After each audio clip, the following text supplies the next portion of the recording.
بسم اللہ الرحمن الرحیم اللہم یا رب اشرح لی صدری ویسر لی امری واحلل عقدۃ من لسانی یفقہوا قولی۔ الحمد للہ رب العالمین والصلاة والسلام علی اشرف الانبیاء والمرسلین سیدنا و مولانا محمد خاتم النبیین وعلی آلہ واصحابہ اجمعین۔ سورۃ البقرہ۔ سورۃ البقرہ کا تعارف، اس کا مقام نزول جو ہے سورۃ البقرہ کا، سیدنا عبداللہ ابن عباس رضی اللہ تعالیٰ عنہما کے فرمان کے مطابق سورۃ البقرہ مدینہ منورہ میں سب سے پہلی نازل ہونے والی سورہ ہے۔ تفسیر خازن پہلی جلد میں صفحہ نمبر 34 پر حضرت سیدنا عبداللہ ابن عباس رضی اللہ تعالیٰ عنہما کا یہ قول نقل ہے کہ ہی اول ما انزل بالمدینہ، یہ مدینہ منورہ میں سب سے پہلے اترنے والی سورہ ہے۔ یعنی اس سے مراد یہ ہے کہ جس سورت کی آیات سب سے پہلے نازل ہوئیں مدینہ منورہ میں وہ سورۃ البقرہ ہے۔ سورۃ البقرہ کا نام سورۃ البقرہ کیوں ہے؟ بقرہ عربی میں گائے کو کہتے ہیں، اور اسی سورہ کے 8ویں اور 9ویں رکوع کی آیت نمبر 67 اور 73 میں بنی اسرائیل کی ایک گائے کا واقعہ بیان کیا گیا ہے، اسی کی مناسبت سے اسے سورہ بقرہ کہا جاتا ہے۔ سورہ بقرہ کی جو فضائل ہیں اس کے حوالے سے متعدد احادیث طیبہ مذکور ہیں، جن میں سے صحیح مسلم شریف کی حدیث پاک ہے جس کے راوی ہیں ابو امامہ باہلی، کتاب الصلاۃ المسافرین و قصرہا و باب فضل قراءۃ القرآن و سورۃ البقرہ، حدیث نمبر 252۔ جناب ابو امامہ باہلی رضی اللہ تعالیٰ عنہ سے روایت ہے کہ رسول اللہ صلی اللہ تعالیٰ علیہ وسلم نے ارشاد فرمایا، قرآن پاک کی تلاوت کیا کرو، کیونکہ وہ قیامت کے دن اپنی تلاوت کرنے والوں کی شفاعت کرے گا۔ قرآن اور دو روشن صورتیں یعنی سورہ بقرہ اور سورہ آل عمران پڑھا کرو، کیونکہ یہ دونوں قیامت کے دن اس طرح آئیں گی کہ جس طرح دو بادل ہوں، یا اس طرح آئیں گی کہ جیسے دو سائبان ہوں، یا اس طرح آئیں گی جیسے دو اڑتے ہوئے پرندوں کی قطاریں ہوں، اور یہ دونوں صورتیں اپنے پڑھنے والوں کی شفاعت کریں گی۔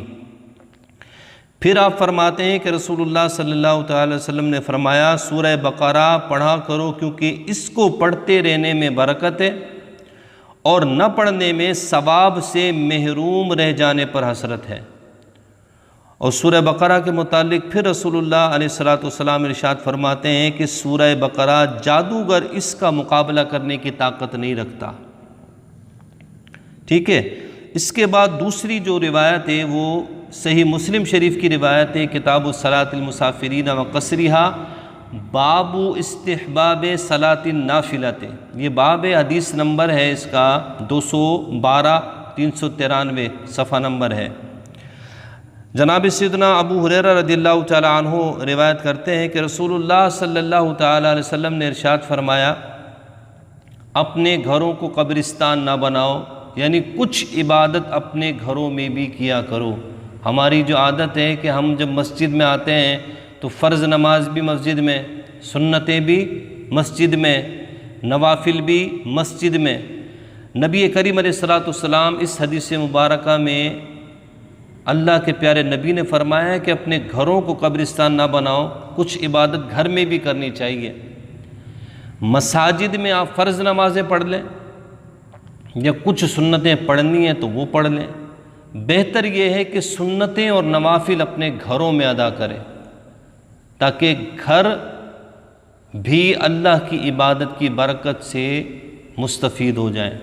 تو حضور فرماتے ہیں اپنے گھروں کو قبرستان نہ بناؤ، یعنی اپنے گھروں میں بھی اللہ کی عبادت کیا کرو، شیطان اس گھر سے بھاگتا ہے جس میں سورہ بقرہ کی تلاوت کی جاتی ہے۔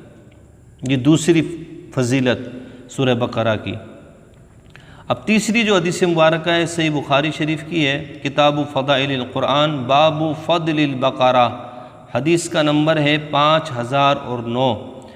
جناب سیدنا ابو مسعود رضی اللہ تعالی عنہ سے روایت ہے، سید عالم صلی اللہ تعالی علیہ وسلم نے ارشاد فرمایا، جو شخص رات کو سورہ بقرہ کی آخری 2 آیتیں پڑھ لے گا، آخری 2 آیت سورہ بقرہ کی، آمن الرسول بما انزل الیہ من ربہ والمؤمنون کل آمن باللہ وملائکتہ وکتبہ ورسلہ، یہ آخر کی جو آیتیں ہیں سورہ بقرہ کی، یہ آخر کی 2 آیتیں جو پڑھ لے گا تو وہ اسے ناگہانی مصیبتوں کے لیے کافی ہوں گی، یعنی اللہ کی طرف سے کوئی ناگہانی مصیبت اس پر نازل نہیں ہوگی جو سورہ بقرہ کی آخر کی 2 آیتیں تلاوت کر لے گا۔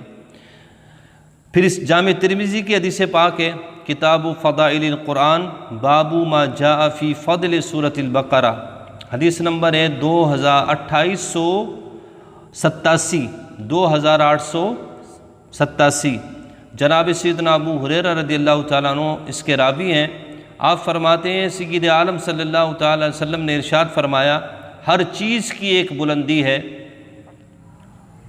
اور قرآن کی بلندی سورہ بقرہ ہے، اس میں ایک آیت ہے جو قرآن کی تمام آیتوں کی سردار ہے، جسے آیت الکرسی کہتے ہیں۔ یہ آیت الکرسی سورہ بقرہ میں ہے، اور اس کے متعلق اس حدیث پاک میں نبی کریم علیہ السلام نے ارشاد فرمایا کہ یہ تمام آیتوں کی سردار ہے آیت الکرسی۔ پھر شعب الایمان میں فصل فی فضائل السور والآیات ذکر سورۃ البقرہ، حدیث نمبر 23 اور 78 2378، سیدنا سہل بن سعد ساعدی اس کے راوی ہیں رضی اللہ تعالیٰ عنہ، آپ فرماتے ہیں جناب رسول اللہ صلی اللہ تعالیٰ علیہ وسلم نے ارشاد فرمایا کہ جس نے دن کے وقت میں اپنے گھر میں سورہ بقرہ کی تلاوت کی تو 3 دن تک شیطان اس گھر کے قریب نہیں آئے گا، اور جس نے رات کے وقت اپنے گھر میں سورہ بقرہ کی تلاوت کی تو 3 راتیں اس گھر میں شیطان داخل نہیں ہوگا۔ یہ مخصوص احادیث طیبہ آپ کے سامنے یہ بیان کی گئی ہیں جو سورہ بقرہ کی فضیلت کے حوالے سے ہیں کہ سورہ بقرہ کو یہ فضیلت حاصل ہے، تو سورہ بقرہ کی عادت بنانی چاہیے۔ اس کے بعد جو موضوع آتا ہے وہ یہ ہے کہ اس سورہ میں کون کون سے مضامین ہیں جن پر اللہ رب العزت نے بیان فرمایا ہے، کون کون سے اہم ٹاپکس ہیں جو اس سورہ میں ذکر کیے گئے ہیں۔ تو یہ بات ذہن نشین ہونی چاہیے کہ یہ قرآن پاک کی سب سے بڑی سورت ہے سورہ بقرہ، ٹھیک ہے، اور اس سورت کا جو مرکزی موضوع ہے، ٹاپک ہے، مضمون ہے، اس میں بنی اسرائیل پر کیے گئے انعامات، ان کا ذکر کیا گیا ہے کہ اللہ نے کیا کیا انعامات بنی اسرائیل پر کیے، اور پھر ان انعامات کے مقابلے میں بنی اسرائیل کی ناشکریاں وہ اس سورہ بقرہ میں اللہ رب العزت نے ذکر فرمائی ہیں کہ اللہ نے یہ انعامات کیے اور یہ بنی اسرائیل کی نافرمانیاں رہی ہیں۔ یہ مین ٹاپکس ہیں اس سورہ کے۔ بنی اسرائیل کے جرموں کا بیان ہے، انہوں نے کیا کیا جرائم کیے، جیسے بچڑے کی پوجا کرنا ہے، سرکشی اور عناد کی وجہ سے جناب سیدنا موسیٰ علیہ السلام سے طرح طرح کے مطالبات کرنا ہے، جیسا کہ آگے انشاءاللہ اس کا بیان آئے گا کہ انہوں نے جناب سیدنا موسیٰ علیہ السلام سے طرح طرح کے مطالبات کیے، کبھی کسی چیز کی فرمائش، کبھی کسی چیز کی فرمائش، کیوں کہ ان کے دلوں میں جو تھی وہ سرکشی تھی اور عناد تھا۔ پھر اس کے بعد اللہ رب العزت کی آیتوں کے ساتھ کفر کرنا، یہ بنی اسرائیل کا وہ عظیم جرم ہے جس میں بنی اسرائیل آج بھی مبتلا ہیں۔ جو یہودی حضرات ہیں آج بھی اس جرم میں آج تک مبتلا ہیں کہ وہ اللہ رب العزت کی آیات کا انکار کرتے ہیں۔ ٹھیک ہے، پھر انبیاء کرام علیہم السلام کو ناحق شہید کرنا، وعدہ کر کے ان وعدوں کو توڑ دینا، یہ بنی اسرائیل کا وہ سب سے بڑا جرم ہے کہ وہ جو بھی وعدہ کرتے تھے اس کو توڑ دیتے تھے۔ نبی کریم علیہ السلام ارشاد فرماتے ہیں حدیث مبارکہ میں کہ الکریم اذا وعد وفا واللئیم اذا وعد خلفا۔ کریم وہ شخص ہے جو وعدہ کرتا ہے اس کے وعدے کے بالکل عین مطابق کرتا ہے، وعدے کو پورا کرتا ہے، ایفائے عہد اس میں ہوتا ہے، اور کمینہ ہے وہ شخص جو وعدہ کرتا ہے اس کو توڑ دیتا ہے۔ اور دیگر جو احادیث طیبہ ہیں ایمان اور نفاق کے باب میں نبی کریم علیہ السلام نے جو ذکر فرمائی ہیں، حضور نبی کریم علیہ السلام کے فرمودات ملتے ہیں کہ مومن جب بولتا ہے تو سچ بولتا ہے، جب وعدہ کرتا ہے تو پورا کرتا ہے، اور منافق جب بولتا ہے تو جھوٹ بولتا ہے، اور وعدہ کرتا ہے تو اس کے خلاف کرتا ہے۔ ٹھیک ہے نا؟ تو وعدے کو وفا کرنا یہ ایمان کی نشانی ہے، وعدے کو توڑنا یہ منافقت ہے، یہ کمینگی ہے، اور یہ منافقت اور یہ جرم بنی اسرائیل میں بھی تھا، اور افسوس کے ساتھ کہنا پڑتا ہے کہ ہم مسلمانوں میں بھی کہیں نہ کہیں دولت کی چمک ایسی ہمارے دلوں میں گھر کر گئی ہے کہ ہم اس دولت کو حاصل کرنے کے لیے نہ جھوٹ کو چھوڑتے ہیں، نہ دھوکے کو چھوڑتے ہیں، نہ حرام کو چھوڑتے ہیں۔ ہمیں صرف دولت چاہیے، چاہے حرام کر کے کمائیں، جھوٹ بول کے کمائیں، دھوکہ دے کے کمائیں۔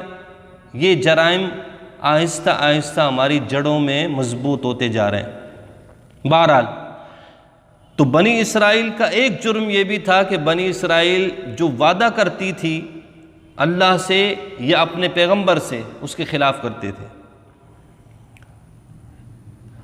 اور اس کے علاوہ سورہ بقرہ میں یہودیوں کے جو باطل عقائد ہیں یا نظریات ہیں یا ان کی جو خباثتیں ہیں ان کا ذکر کیا گیا ہے۔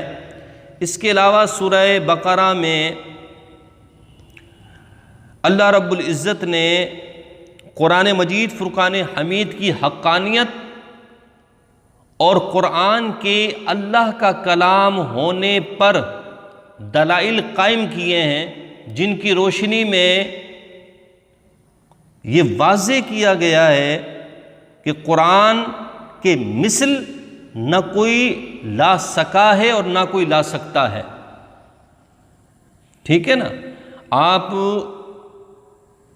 ریسرچ کر کے دیکھ لیں، توریت، زبور، انجیل، جو بھی صحائف آسمانی ہیں اللہ رب العزت نے جو نازل فرمائے، وہ جس زبان میں نازل ہوئے، آج کوئی بھی صحیفہ اپنی اصل زبان میں موجود نہیں ہے۔ توریت، زبور، انجیل عبرانی زبان میں نازل ہوئے، لیکن کوئی بھی نسخہ توریت کا یا زبور کا یا انجیل کا عبرانی زبان میں موجود نہیں ہے۔ ٹرانسلیشنز موجود ہیں، تحریفات کی وجہ سے اپنی اپنی زبانوں میں انہوں نے ان صحائف کو لکھ کر کے محفوظ کر رکھا ہے، لیکن جس زبان میں یہ اترے تھے ان زبانوں میں آج موجود نہیں ہیں۔ لیکن قرآن اللہ کا وہ کلام ہے کہ جب اترا تھا تو عربی میں اترا تھا، اور آج 1442 سال گزرنے کے بعد بھی قرآن الحمدللہ عربی زبان میں موجود ہے۔ یہ سب سے بڑی حقانیت کی دلیل ہے کہ کوئی بھی آسمانی صحیفہ اپنی اس زبان میں موجود نہیں ہے جس زبان میں اترا تھا، لیکن قرآن آج بھی اپنی اس اصل زبان میں موجود ہے جس زبان میں اللہ رب العزت نے اس قرآن کو نازل فرمایا تھا۔ ٹھیک ہے نا؟ دوسرا، سیدنا آدم علیہ السلام کی تخلیق کا ذکر اس سورہ بقرہ میں موجود ہے۔ پھر فرشتوں کے سامنے جو اللہ رب العزت نے شان آدم علیہ السلام کی ظاہر فرمائی، اس کا بیان اس سورہ بقرہ میں موجود ہے۔ خانہ کعبہ کی تعمیر کے حوالے سے سیدنا ابراہیم علیہ السلام کی دعا کے حوالے سے اس سورہ میں بیان موجود ہے۔ قبلہ بیت المقدس تھا پہلے، بیت المقدس سے قبلہ تبدیل کر کے کعبہ معظمہ کو بنایا گیا، اس تبدیلی کا جو ذکر ہے وہ بھی اس سورہ بقرہ میں موجود ہے۔ اس کے علاوہ تابوت سکینہ اور مردوں کو زندہ کرنے کے ثبوت پر جناب سیدنا عزیر علیہ السلام کی وفات کا واقعہ بھی سورہ بقرہ میں موجود ہے۔ جناب سیدنا ابراہیم علیہ السلام کو 4 پرندوں کے ذریعے مردوں کو زندہ کرنے پر اللہ تعالیٰ کی قدرت کا نظارہ کروانے کا واقعہ بھی اسی سورہ بقرہ میں موجود ہے۔ اس کے علاوہ اس سورت کے آخر میں اللہ رب العزت کی بارگاہ میں رجوع کرنے، گناہوں سے توبہ کرنے، کافروں کے خلاف مدد طلب کرنے کی طرف مسلمانوں کو توجہ دلائی گئی ہے، اور مسلمانوں کو قیامت کے دن سے ڈرایا گیا ہے۔ یہ وہ تفصیل تھی موضوعات کی جو سورہ بقرہ میں اللہ رب العزت نے بیان فرمائے ہیں۔ اب آ جاتے ہیں سورہ بقرہ کی طرف۔ بسم اللہ الرحمن الرحیم۔ الف لام میم۔ اللہ کے نام سے شروع جو بہت مہربان رحمت والا۔ الف لام میم۔ قرآن مجید فرقان حمید کی 29 سورتیں ہیں کہ جن کے شروع میں اس طرح کے حروف آتے ہیں۔ ان حروف کو حروف مقطعات کہتے ہیں، ٹھیک ہے نا۔ ان کے بارے میں سب سے قوی قول یہ ہے کہ یہ حروف اللہ رب العزت کے راز ہیں اور متشابہات میں سے ہیں۔ ان کی مراد اللہ رب العزت جانتا ہے، ہم ان کی تلاوت کرتے ہیں۔ قرآن پاک میں ان کو ذکر کیا گیا ہے۔ ذکر کرنے کی وجہ کیا ہے؟ ہم پڑھ رہے ہیں نا، دیکھو ہم تلاوت کرتے ہیں الف لام میم۔ قرآن پاک میں درج کرنے کی وجہ کیا ہے؟ تلاوت کرنے کی کا سبب کیا ہے؟ سبب صرف اتنا ہے کہ ہم سے جو مطالبہ کیا جاتا ہے مسلمانوں سے، ہم سے صرف یہ مطالبہ ہے کہ ہم نے اس پر ایمان لانا ہے کہ ان سے جو بھی اللہ کی مراد ہے ہم اس پر ایمان لاتے ہیں کہ وہ حق ہے اور سچ ہے، ٹھیک ہے نا۔ ان کو حروف مقطعات کہتے ہیں۔ اس کے علاوہ قاضی بیضاوی شریف کی جو تفسیر ہے انوار التنزیل، اس میں حروف مقطعات کے بارے میں یہ قول بھی موجود ہے کہ حروف مقطعات جو ہیں یہ ایک راز ہے جسے اللہ تعالیٰ نے اپنے علم کے ساتھ مخصوص فرمایا ہے۔ تقریباً ایسی ہی روایات خلفائے اربعہ اور دیگر صحابہ کرام علیہم رضوان سے بھی منقول ہیں، اور ممکن ہے کہ صحابہ کرام علیہم رضوان نے یہ مراد لیا ہو کہ یہ حروف اللہ تعالیٰ اور اس کے رسول صلی اللہ تعالیٰ علیہ وسلم کے درمیان راز و نیاز ہوں، اور یہ ایسے اسرار و رموز ہیں جنہیں دوسروں کو سمجھانا مقصود نہیں، ٹھیک ہے نا۔ یعنی اللہ اور اس کے سر بین اللہ و بین رسولہ، اللہ اور اس کے رسول کے درمیان یہ راز ہیں جن کا مقصد دوسروں کو سمجھانا نہیں ہے، ٹھیک۔ اگر یہ راز حضور نبی کریم علیہ السلام کو معلوم نہ ہوں تو پھر غیر مفید کلام سے خطاب کرنا لازم آئے گا، اور یہ بعید ہے۔ یہ کیا ہے؟ بعید ہے، یعنی ان کا کوئی مطلب ہی نہ ہو، ان کی کوئی معنی ہی نہ ہو، اور وہ معنی پھر اللہ کے نبی کو معلوم نہ ہو، ایسا ہو نہیں سکتا، کیونکہ یہ کلام اللہ کا ہے اور حضور پر اترا ہے نا۔ تو ہمیں معنی یا مراد معلوم ہو یا نہ ہو، نبی کو معنی بھی معلوم ہے، مراد بھی معلوم ہے، لیکن ان کی معنی اور ان کی مراد حضور نے ذکر کیوں نہیں فرمائی؟ وہ اس لیے کہ ان معانی اور مراد کو سمجھانا مقصد نزول وحی نہیں ہے۔ ان کو اتارنے کا، ان حروف مقطعات کو نازل کرنے کا جو مقصد ہے، ان کی مراد سمجھانا نہیں ہے، بلکہ ان کی سمجھ صرف اتنی کافی ہے کہ یہ اللہ اور اس کے رسول کے درمیان راز ہے، بس۔ پھر نبی کریم علیہ الصلوۃ والسلام کے حوالہ سے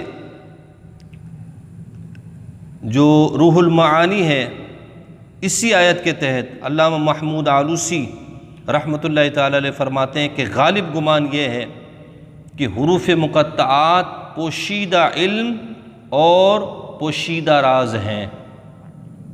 حروف مقطعات کیا ہیں؟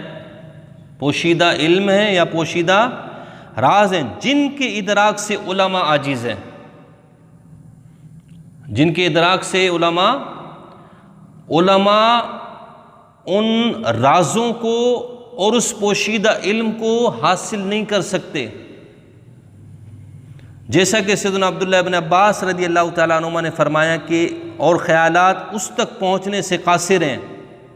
اسی وجہ سے جناب ابوبکر صدیق رضی اللہ تعالیٰ عنہ فرماتے ہیں کہ ہر کتاب کے راز ہوتے ہیں، یہ حدیث پاک ہے، اور اسی حدیث کو تفسیر خازن اور تفسیر بغوی میں بھی ذکر کیا گیا ہے، جو علامہ محمود آلوسی نے روح المعانی میں اس کو ذکر کیا ہے، صفحہ نمبر 35 اور صفحہ نمبر 36، تفسیر خازن اور تفسیر بغوی اور تفسیر روح المعانی، اسی آیت کے تحت جناب ابوبکر صدیق رضی اللہ تعالیٰ عنہ کی اس حدیث کو ذکر کیا ہے کہ جناب ابوبکر صدیق رضی اللہ تعالیٰ عنہ فرماتے ہیں کہ ہر کتاب کے راز ہوتے ہیں، ٹھیک، اور قرآن مجید کے راز سورتوں کی ابتدا میں آنے والے حروف ہیں، الف، لام، میم، ہا، میم، الف، لام، را، یہ جو حروف مقطعات ہیں یہ اس قرآن کے راز ہیں۔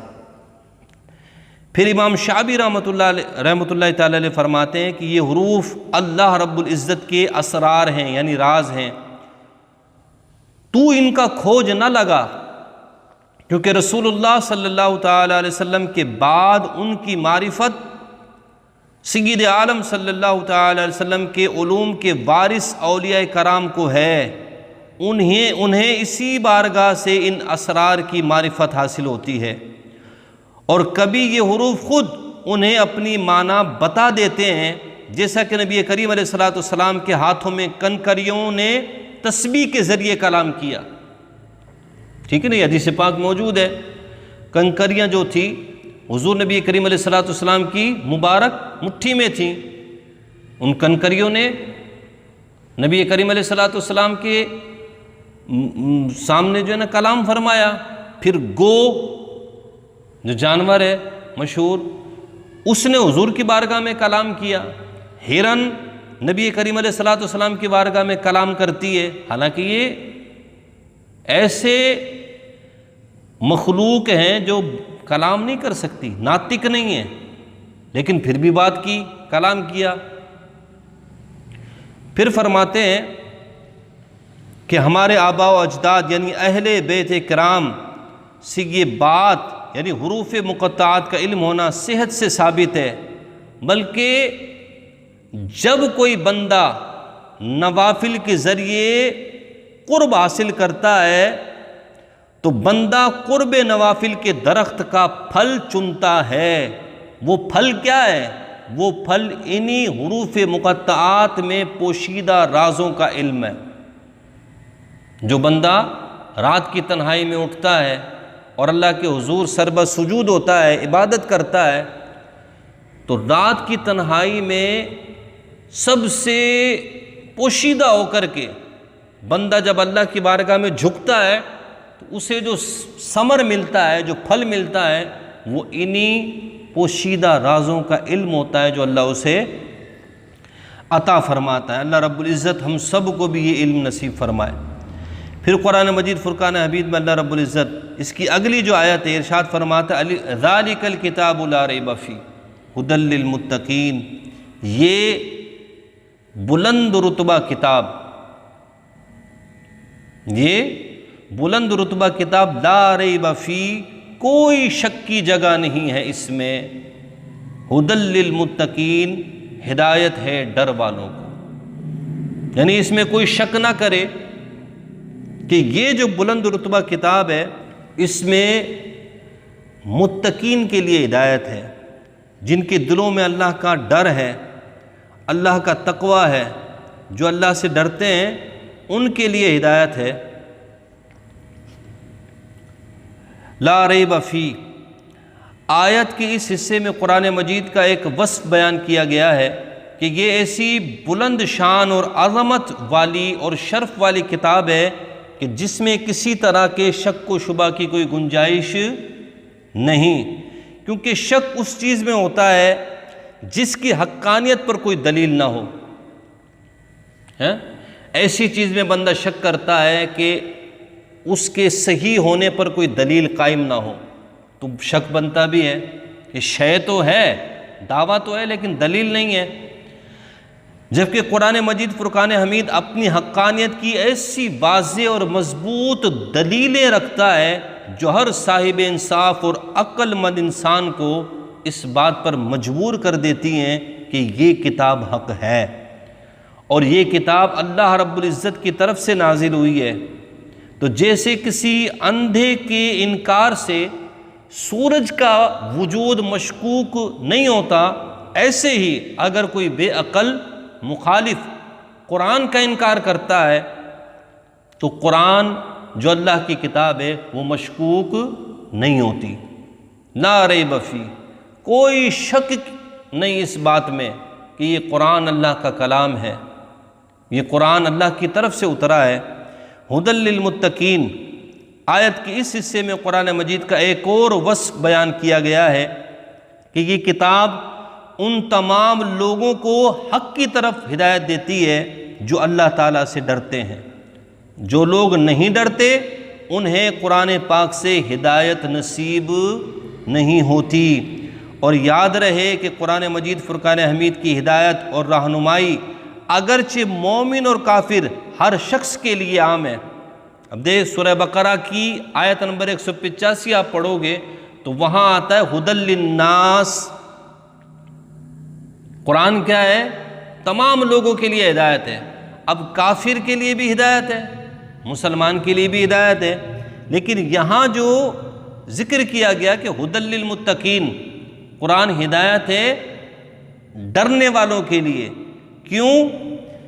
اس لیے کہ حقیقی جو فائدہ ہے قرآن سے، حقیقی فائدہ، حقیقی منافع وہ لوگ اٹھاتے ہیں جن کے دلوں میں اللہ کا خوف اور اللہ کا ڈر ہے۔ جن کے دلوں میں کفر ہوتا ہے، نفاق ہوتا ہے، وہ اس قرآن سے حقیقی فائدہ حاصل کرنے سے عاجز ہوتے ہیں۔ قرآن ہدایت تو سب کے لیے ہے، کافر کو بھی قرآن دعوت دے رہا ہے کہ آئے پڑھے سمجھے، مومن کو بھی دعوت دے رہا ہے، لیکن مومن جس کے دل میں ایمان کی روشنی ہے، تقوی کا نور ہے، وہ اس قرآن سے حقیقی فائدہ حاصل کر لیتا ہے۔ تقوی کے جو معنی ہے، تقوی کے جو لفظ کے معنی ہے، نفس کو خوف کی چیز سے بچانا۔ ہمارا جو نفس ہے نا، اس کو بچانا کس سے؟ اس چیز سے کہ جس چیز کا خوف ہو، یہ اس تقوی کے معنی ہے۔ اور شریعت کی اصطلاح میں تقوی کا معنی یہ ہے کہ نفس کو ہر اس کام سے بچائے رکھنا جسے کرنے یا نہ کرنے سے کوئی شخص عذاب کا مستحق ہو جائے۔ تو عذاب ایسی چیز ہے جو خوف رکھتی ہے، یعنی جس سے ڈرا جائے۔ جب عذاب کا ذکر ہوتا ہے تو ہم کیا کرتے ہیں؟ ڈر جاتے ہیں نا، کیونکہ عذاب میں خوف ہے۔ تو تقویٰ کہتے ہی اس کو ہیں کہ خوف والی چیز سے اپنے نفس کو بچانا۔ تو ہر وہ کام جس کے کرنے یا نہ کرنے سے بندہ عذاب کا مستحق ہو جائے تو اس کام سے اپنے آپ کو بچانا ہے تاکہ عذاب سے بچا جا سکے۔ جیسے کفر ہے، شرک ہے، کبیرہ گناہ ہے، بے حیائی کے کام ہیں، ہیں، حرام چیزوں کو چھوڑ دینا اور فرائض کو ادا کرنا، یہ تقویٰ ہے۔ تو اللہ تعالی ہم سب کو قرآن مجید فرقان حمید پر عمل کی توفیق عطا فرمائے۔ وما علینا